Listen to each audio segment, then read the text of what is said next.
So I've read a lot of books on architecture, urban planning, and stuff like that from the new urbanist perspective. And also I've seen a lot of their YouTube channels. I've watched a lot of their videos. Now, new urbanism is essentially basically a reboot of traditional urbanism. That's really what it is. Like the term new urbanism is a little bit of a misnomer. Because in actuality, what new urbanism really is just traditional urbanism. Like the idea of walkable communities that are connected by public transit and where you don't need a car to get around everywhere. Now, often new urbanism goes hand in hand with traditional architecture, although not always. That is something that there's some differentiation on within the new urbanist community. Like some of them are very strongly pro-traditional architecture. Others are kind of like, meh, I could take it or leave it. And then others still are kind of actually against it. But I would say by and large within new urbanism, I'd guess, if not a majority, a large number are pro-traditional architecture. And it stands starkly in contrast to suburbia, which is basically 100% against the idea of traditional architecture, at least in terms of the layout. Like maybe you could have detached houses that are far apart that are built in styles imitating traditional styles, but at the same time, actual traditional architecture nearly always involves a higher level of density. The only cases where traditional architecture really involves low density is in villages. The idea of large-scale, sprawled-out communities where each house is not only detached, but, like, not very close to the next house, that just doesn't really have any precedent before the 20th century. Maybe a tiny bit in the late 19th century, but really it didn't take off until the 1950s. So it's really a post-World War II type of community. The suburbs as we know it today. Now, what I'm getting into here is the whole dichotomy between pro-suburbanites and pro-new urbanists or advocates of traditional urbanism. The issue why that gap will never be bridged is because ultimately the things that new urbanists care about, the things that traditional urbanists care about, versus the things that suburbanites care about are very different. Suburbanites, like the main arguments that new urbanists make is that like you get a more lively community, like you get more independent businesses, you get more people walking on the streets, more of a sense of street life, you can walk places. It's not all just chain stores like McDonald's, like you get a lot of independent restaurants, independent stores. It just feels like you have more of a sense of place, a sense of culture, a sense of community. Plus, there's less obesity because people walk more. People don't have to spend as much money on automobiles. Although, conversely, some people argue that walkability leads to higher housing prices, even when you take into account the size of the home. But some new urbanists say that that's a supply and demand issue, which is maybe, maybe not. It's really hard to say. And also, of course, they use the argument that it's better for the environment. So by and large, most of the new urbanist arguments are centered around the idea of community, the idea of it makes for a better community, a better experience in terms of living in and interacting with your community. Now, the thing is, suburbanites don't give a shit about any of that. Ultimately, they do not care about community. They don't want community. In fact, they actively shun it. They want to be by themselves or at least with their own immediate family. They could give a rat's ass about the quality of the community they're in insofar as civic institutions, local businesses, places that have a sense of street life or anything like that. In fact, they don't want those things. They don't even want to see other people. That's one thing I often notice. People who are pro-suburbia or pro-rural, people who are anti-urban, they often say is like they just don't want to see other people. And I know some people think it's a racial thing, that it's like, well, because of all the vibrancy being imported from other countries. But I don't think that's entirely true because I saw a thread once from Poland, which is like over 95, maybe 97% white, full of people complaining that they don't want to take public transit and they want to drive everywhere just because they don't want to see other people or be around other people. So I kind of think they're bullshitting when they say it's just about race, like some of the white nationalist suburbanites when they claim like, oh, it's just because of race. It's like, I don't know. I'm seeing a lot of people in fucking Poland saying the same thing, so I don't know. I think at the end of the day, a lot of these people are just very antisocial and they just want to get away from everyone and everything and retreat into ironically, their pod with their family, or usually with their family. Like most of these people either have a family or aspire to. Like I find single people, like people who don't have kids and don't intend on having kids, often prefer cities because frankly, the whole suburban thing gets extremely lonely if you don't have your own family. So I think that's part of it. I think it's like people who are very family oriented and whose attitude is like, fuck the outside world. It's us against the world. Fuck everyone else. My family is all that matters. Kind of like Walter White, basically, like that whole kind of attitude. Like I did it all for my family. Fuck everyone else, you know. Fuck the people who overdose on my crystal meth and the people who I kill. Fuck them. It's all about my family. But even among these people, I think there's a certain sense of hypocrisy because even if they don't want to live around other people, even if they're very antisocial and they don't want to live in a community, to live in a society, they still often want to have the option of being able to sample these things when they go on trips. Like if they travel to Europe or if they travel to places like New Orleans, even Disney World to an extent is like that. As has been pointed out by a lot of new urbanists, that it's sort of like a simulacrum of an actual community, but in a very sanitized environment. But I mean, my point is, like, regardless of whether they travel to more or less sanitized environments, they travel to places where they can get that sense of community, but yet they don't want it at home. However, the fundamental hypocrisy and parasitism of this is that if you want these travel destinations to be nice places, somebody has to live there. So it's like, basically you want someone else to live there, just not you. But then on the other hand, like they complain when the places they travel to have too much crime. It's like, yeah, but you're creating a culture that is discouraging anyone with money from living in these places. Like you tell people, oh, you're a cuck if you don't live in the suburbs. Only poor people live in the cities. But then when they travel to the cities, they complain about the cities being crime ridden. It's like, yes, but you people discouraged everyone with money from living in the cities. Can you now complain about them being crime ridden? Like, again, it goes to the whole anti-hipster thing because like hipsters, love them or hate them, they're a group of people who do have money who have been trying to revitalize the cities. And they get shit on by suburbanites, small townies, ruralites, etc. And another thing I've noticed about suburbanites is that they reject any chance of compromise. They, like if somebody says, well, you can have a house that's detached, but it'll be close to the next house. And the reason for that is so it can still maintain a certain level of density where public transit is still viable. So you can't have a huge yard and you can't have a whole bunch of space between you and the next house. And you can't have a neighborhood that's like 100% detached houses, but you can still have a detached house that's maybe even affordable. And it's like, oh, no. It has to be like a sprawled ranch house where the next house is like 100 feet away and where there's no condos or townhouses or anything for miles and miles. It's like they will not compromise, and to them it's like they see any kind of density as bringing crime with it, and it's like, I guess there's some truth to that, like, but at the same time it's like I feel like they prioritize crime so much that it's like they feel they need to live in a neighborhood where crime is almost zero. And it's like, personally, I'd rather live in a neighborhood that has like maybe a little bit of crime, but better in other ways. Like you can walk places, you don't have to drive literally everywhere.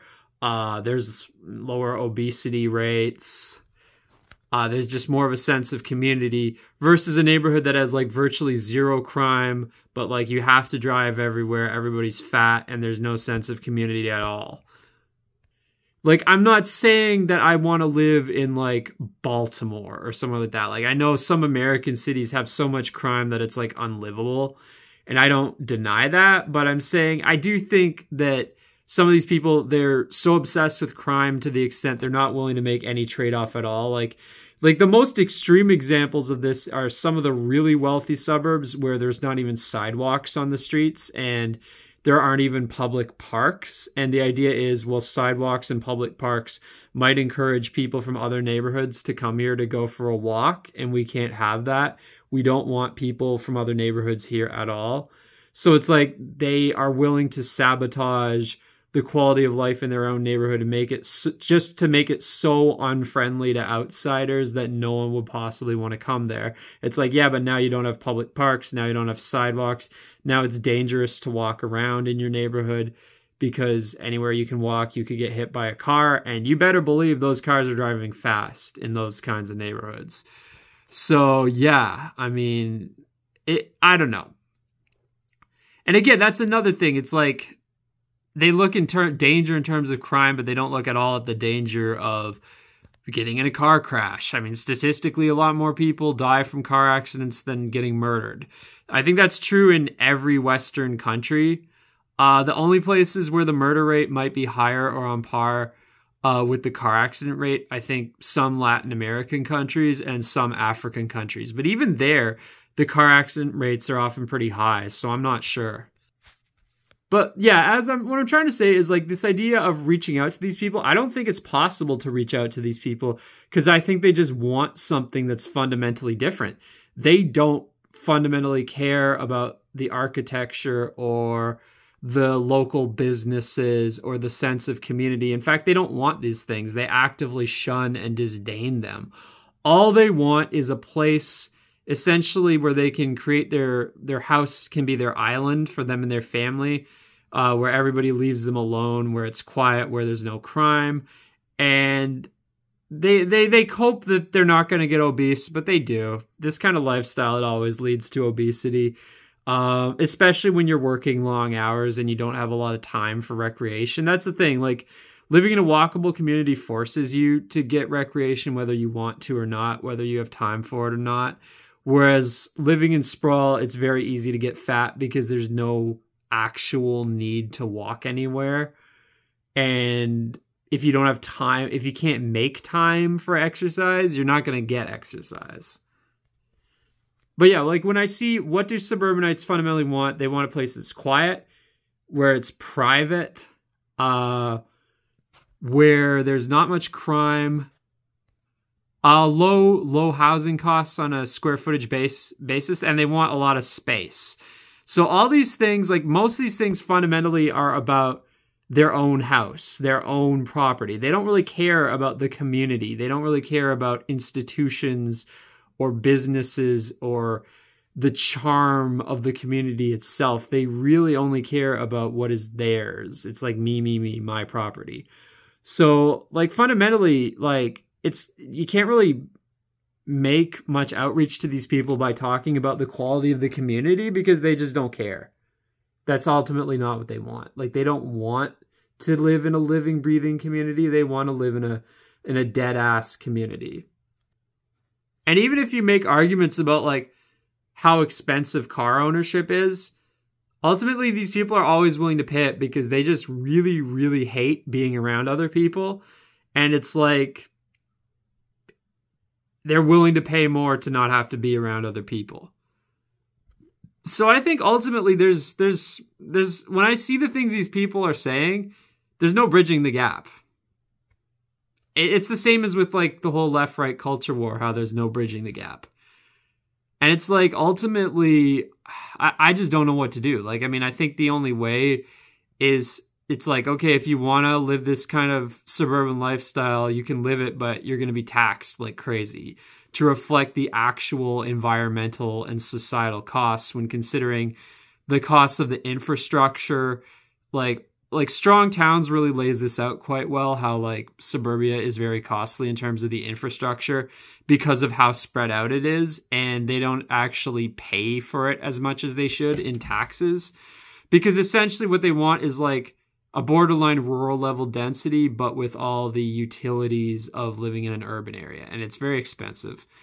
And they don't pay their fair share in taxes. Not only that, but I'd argue they should pay more in taxes because they reject having anything for poor people nearby, like any low income housing, any kind of like facilities that are geared toward homeless or drug addicts or whatever. They push all that stuff onto the city. So it's like, I think if they're going to push society's problems onto the city, it's like they should have to pay more taxes for not having to deal with those problems themselves. Like, I don't think it's fair to the people living in the cities that all these problems get pushed on them. And there's probably some people in the cities who don't like it either. Like, a lot of people in the cities are very woke and say they love having homeless people everywhere. But I think there's probably a large silent minority, maybe even a silent majority of urbanites who don't like it, but they're just afraid to speak up about it. But yeah, I think if you really want your suburban lifestyle, you should be willing to pay for it.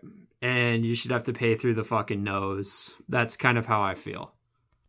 And I think if the cost of the suburban lifestyle more accurately reflected its toll on society, then the number of people who want that lifestyle would decrease significantly. But yeah, as I've said, I do think there's been a shift on the right in recent years to being more pro-suburbia. Because if you go back a few years ago, like between, let's say, 2014 and 2019, there was a lot of people posting pictures of traditional architecture. There was a lot more of that, and a lot more like kind of like idealization of the traditional community. Whereas nowadays, it's all like people talking about how they want you to live in a pod, suburbia is under attack, you know, the government is evil, the government is the root of all evil, and basically the average person who wants to live in the suburbs is justified for it and is morally good. Like, that's basically the entire, like, people will say, like, I'm a leftist because I'm pro-traditional neighborhoods. But the fact is, traditional neighborhoods were the norm for all of history up till basically the 1950s. And not only that, but like even as recently as like between 2014 and 2019, there was a lot of right-wingers who were also supporting traditional communities as well. So it's like, again, like, things have taken a different turn over the last few years because of events in 2020 that I think really, 2020 and 2021, that really pushed a lot of people more into the libertarian camp. But I think it's made a lot of people short-sighted. Like this idea, like, oh, they want you to live in the pod, they want you to eat the bugs, blah, blah, blah. It's like, the problem isn't just they. The problem isn't just the elite. The problem is also, frankly, the average person too. Like, the average person sometimes doesn't know what's best for them. They don't know what's best for society. It's like you give the average person all their power and they will build McSprawl with a McDonald's on every major intersection, and they will fill the multiplexes with people wanting to see the latest Avengers movie. I'm sorry, but the problem is not just the fucking elites. The problem is the masses too, okay? And sometimes the masses are wrong. Again, the elites aren't really right on this one either, because I'm not saying the elites want traditional architecture. But, like, maybe some of the elites at least want walkability, which is, like, kind of a step in that direction, maybe. So, like, while we shouldn't just go along mindlessly with what they say, and again, like, I think the elites are pretty divided on this issue. Like, there's pro-suburban elites, and there's also pro-whatever 15-minute city elites. Like, I don't think this is an issue that they're unanimous on. But there's a lot of major corporations that are very embedded in the real estate industry, the automotive industry, the sprawl building industries. So this is not an issue that the elite are monolithic on anyway. Not like, say, like race or something like that. This is an issue they're very divided on. And I think many of the elites are very happy with suburban sprawl and want it to continue. So if your idea is just do the opposite of what the elites want, I don't buy the idea that living in suburbia is the opposite of what they want necessarily. I think they're fine with suburbia as long as it's multiracial and full of LGBT people and, you know, gender queer or whatever people. I think it's just whiteness they have a problem with. I don't think they have a problem with suburbia at all. I think a lot of them like it because it kind of destroys any sense of real, actual, authentic grassroots culture and helps make people into these compliant, conformist, consumerist bugmen. Like, I'd say suburbia might be even more effective than, like, you know, like glass condominiums at creating that kind of culture, because even in these like urban neighborhoods, you still sometimes get like independent restaurants and stuff, whereas suburbs are like almost entirely chains. But yeah, I don't know. Like, I mean, personally, I just think Western civilization can do better. Like, there was a time when we had actual communities, and in some places we still do. And I think that's something that we can aspire for.